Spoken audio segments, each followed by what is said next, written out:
भाई कोई ऐसा नुस्खा बताओ जो कबूतर 10 से 12 घंटे उड़ जाए।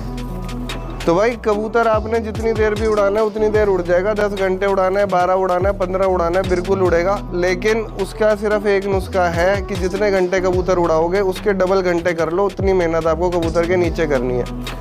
10 घंटे उड़ाना है तो 20 घंटे कबूतर के नीचे बैठो। 12 घंटे उड़ाना है तो 24 घंटे कबूतर के नीचे बैठो। क्योंकि कबूतर सिर्फ ये नहीं कि उड़ा दिया और उड़ गया, उसके बाद में उतना ही टाइम उसकी संभाल में, रिकवरी में और उसकी एक एक चीज़ को देखने में लगता है।